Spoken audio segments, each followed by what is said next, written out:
Les petits détails des plus grands films, bienvenue dans Aviez-vous remarqué ? La quête du Graal et la légende arthurienne ont toujours été un terreau idéal pour les récits épiques, mais aussi pour la comédie. Avant Kaamelott d'Alexandre Astier, les Monty Python s'y étaient frottés en 1975 avec Sacré Graal, une comédie déjantée pleine d'anachronismes, d'humour british et de scènes cultes, de la Sainte Grenade d'Antioche aux chevaliers qui disent ni. Retour sur les petits secrets de ce film culte. Et quand on vous dit que les blagues fusent dans ce film, c'est vraiment nombre à l'appui puisqu'on compte une moyenne d'une blague toutes les 10 secondes. Ah oui, ils rigolent pas avec l'humour, ces Anglais.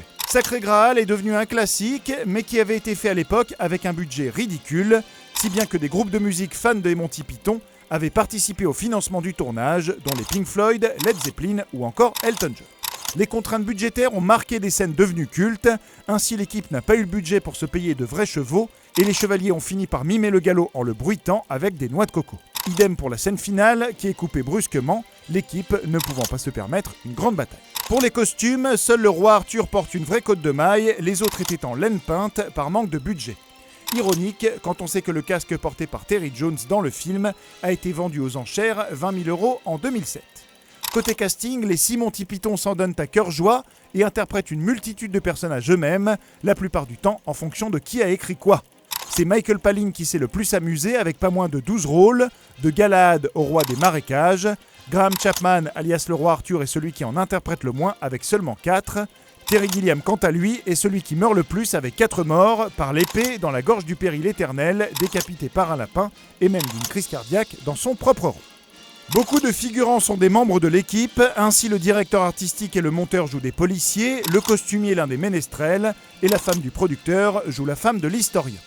Tout ce beau monde n'est pas forcément au générique, puisque le film n'en a pas à la fin. Celui présent au début est quant à lui truffé de blagues, comme toute une série de lamas crédité comme producteur. Dans le même genre, on notera que Sir n'apparaît pas dans ce film, est en fait le jeune fils de Michael Palin.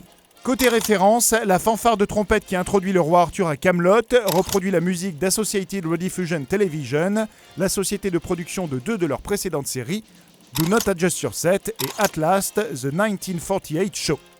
L'image de Dieu est en fait une photographie de W.G. Grace, un joueur de cricket célèbre du 19e siècle, tandis que le nom du chef des soldats français Guy de Loinbar est une référence au violoniste et chef d'orchestre canadien Guy Lombardo. La tactique des Français consistant à envoyer du bétail sur les chevaliers de la table ronde est inspirée d'une histoire vraie durant le siège de Carcassonne, où le peuple assiégé au bord de la famine avait envoyé le reste de leur bétail sur leurs assaillants pour leur faire croire qu'ils en avaient encore. Un coup de bluff qui aurait marché selon la légende. Toujours dans les références médiévales, le fameux lapin tueur de chevalier était une représentation courante de la lâcheté dans les églises. Un médaillon de lapin tueur se retrouve d'ailleurs à Notre-Dame de Paris. Dans la scène du film, c'est un véritable lapin blanc qui a été utilisé, teint en rouge pour simuler le sang de la bataille, avec ce qu'il pensait être une teinture lavable et qui s'est avéré indélébile au final, aux grandes dames du propriétaire du lapin. Les chevaliers portent chacun une armoirie en rapport avec leur tempérament. Le pleutre Sir Robin porte un poulet fuyant le combat, or chicken en anglais signifie lâche. Bédéver a un arbre représentant la science et la nature. Le courageux Lancelot un griffon. Galahad le pieux a une croix. Et le têtu chevalier noir un sanglier, souvent une représentation de l'obstination. Le roi Arthur qui a reçu une mission divine a quant à lui un soleil comme emblème, mais pas n'importe quel soleil, puisque le sien porte une moustache. Un roi Arthur reconnu au début du film parce qu'il n'est pas couvert de fientes, or à la fin du long métrage, c'est précisément ce qui lui arrive lorsque les Français vident leur pot de chambre sur sa tête. Mais ça bien sûr, vous l'aviez remarqué ? Non ?